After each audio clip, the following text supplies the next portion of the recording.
Is there such a thing as a true guru? Is there ever a right use of mantra? Is there such a thing as a true guru? Is there ever a right use of mantra?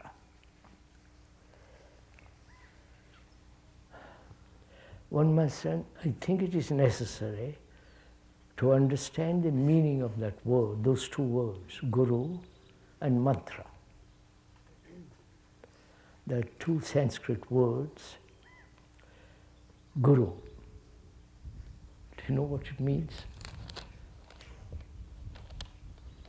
The root meaning of that word, I've been told by many Sanskrit scholars, the real meaning means weight. Weight. W-I-G-H-T, you know. And also it means one who dispels illusion. Right? And also it means one who points. Points. Not the way, not just points.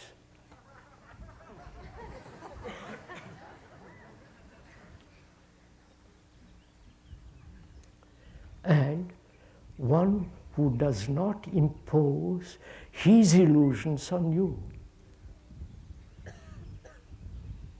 his stupidities on you. Please, this is the meaning of that word. And also, the meaning, the root meaning of the word mantra means ponder over not becoming. And also it means dissolve, put away all self-centered activity. You understand? Ponder over not becoming. And also dissolve, put away, banish all self-centered activity. Right?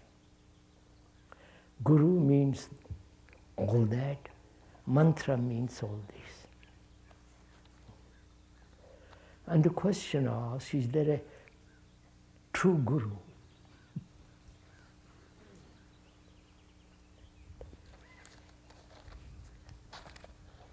In northern India, they call an educator, teacher of an elementary school guru. They call them Guruji, because he's teaching, he's informing. Now, the word guru has been brought over from that unfortunate country to this country.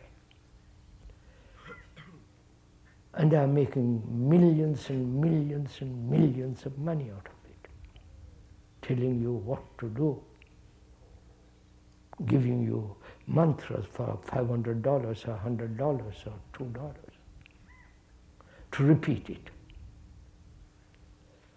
And when you repeat something constantly, day after day, your brain becomes what it is.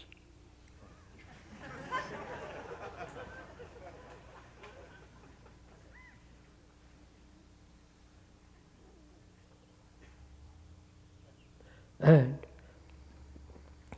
there is no right guru. There is only the wrong guru. Because nobody can teach you anything except for yourself. They can teach you how to read, write, mathematics, biology, and so on. But nobody can teach you what you are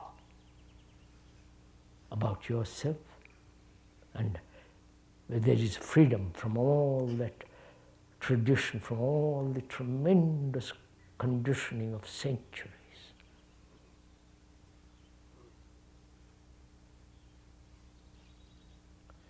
That implies you are the teacher and the disciple. There is no teacher or a disciple outside you. You understand the implication of this?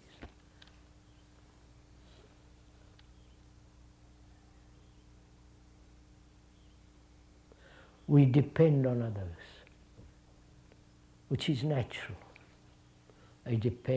One depends on the postman, on the doctor, on the computer expert, how to put together a motor.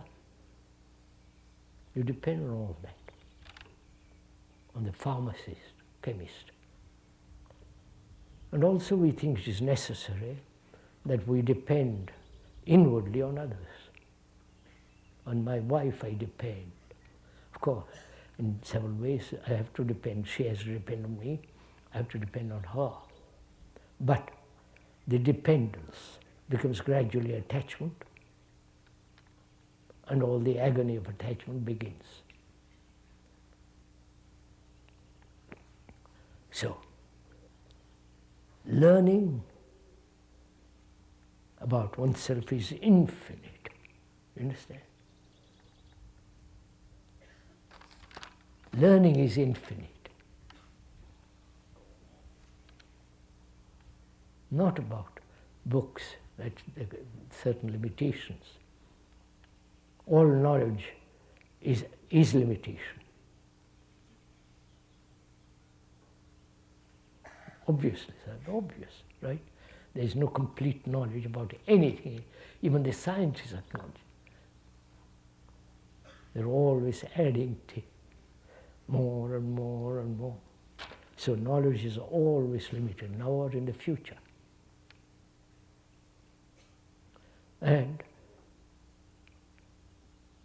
outward knowledge is necessary. And that same wave, or the same, that it continues inwardly.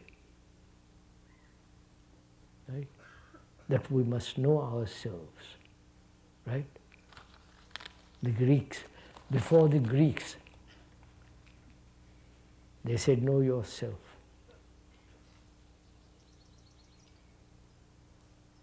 And know yourself doesn't mean go to somebody and find out about yourself. It means watch what you're doing, what you're thinking, your behavior, your words, your gestures, the way you talk, the way you eat. Watch. Not correct, not say this right or wrong, just watch. And to watch them must be silence.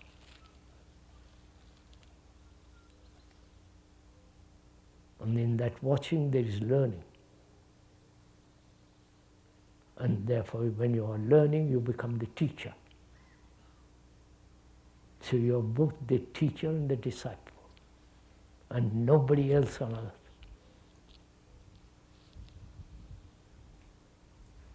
I do not know if you have not noticed in this world more and more, there are institutions, foundations, associations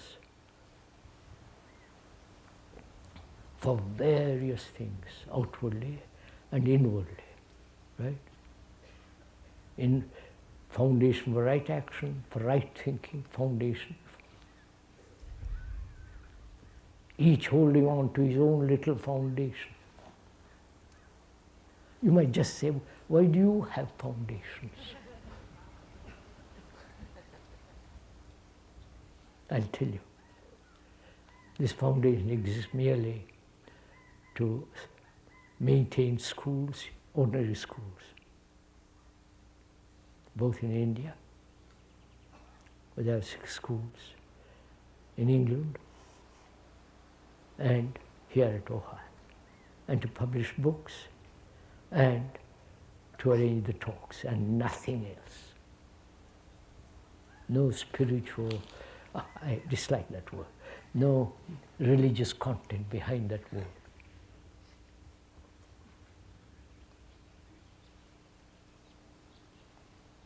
So, when one understands the meaning of the word guru and mantra, they become very, very serious.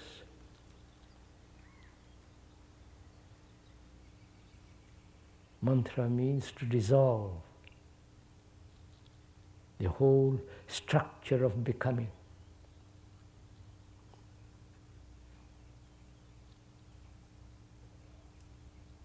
So, it means there is no evolution for the self,